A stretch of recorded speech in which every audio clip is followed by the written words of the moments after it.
एक बिजनेसमैन था। वो हर रोज़ की तरह सुबह सुबह अपने ऑफिस के लिए अपनी कार में जाता था सुबह 6 बजे। तो एक चौराहे पर सड़क के दाहिने तरफ एक बूढ़ी माँ बैठी रहती थी अपनी झोली फैलाए। बेघर थी एक्चुअली, लेकिन और वो बूढ़ी माँ जो है वो उस लड़के को रोज़ देखा करती थी और ये लड़का भी उनको रोज़ देखा करता था। अब बात तो ये थी कि वो बूढ़ी माँ थी, बेघर थी, लेकिन वो लड़का जो है वो इतना मसरूफ़ रहता था कि वो कार में से उतरकर उसकी हेल्प नहीं करता था। वो दाहिने बैठी रहती थी और वो बाएं तरफ से उसकी कार गुजर जाती थी।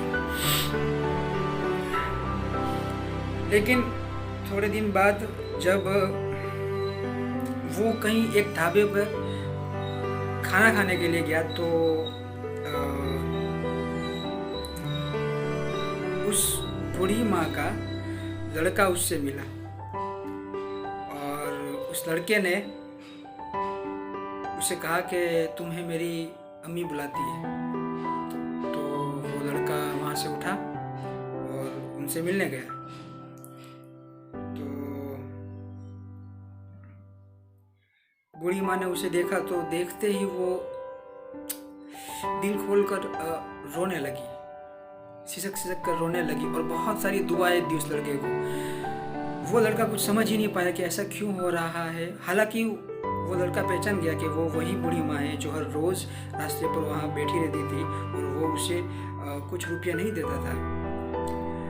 तो उसे कुछ समझ में नहीं आया। लेकिन उसके बाद में फिर जब उसने उस लड़के से पूछा कि ये क्या सिलसिला है आखिर में, तो उस लड़के ने कहा कि मेरी माँ जो है वो रोज़ सुबह 6 बजे उठ जाती थी। वो सुबह 6 बजे वहाँ चली जाती थी जहाँ तुम्हारा जाने का रास्ता था, और वो वहाँ आपसे पैसे लेने के लिए या भीख लेने नहीं जाती थी, वो आपको दुआ देने के लिए जाती थी। वो आपको जब भी देखती थी वो आपको दुआ देती थी, आपकी लंबी उम्र के लिए वो दुआ करती थी हमेशा उस रब से। लड़के के आंख में भी थोड़े से आंसू आ गए और पूछा कि मैं तो इनको जानता भी नहीं और ना तुम्हें जानता हूँ, तो ऐसा क्यों? तो उस लड़के ने बताया कि सर आप पहले यहाँ इस ढाबे पर पहले भी आ चुके थे, तब मैं ही था जिसने आपसे कुछ रुपए मांगे थे और मैं ऐसा कहकर कि मेरी माँ की तबीयत खराब है तो कुछ रुपए चाहिए। तब आपने उस समय कुछ ज़्यादा पैसे दिए थे और जिससे मेरी माँ की ज़िंदगी बच गई थी।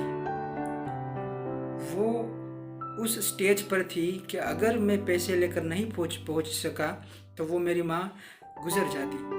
तो उस दिन आपने वो पैसे मुझे देकर मेरी माँ की जान बचाई। और अगले दिन जब मेरी माँ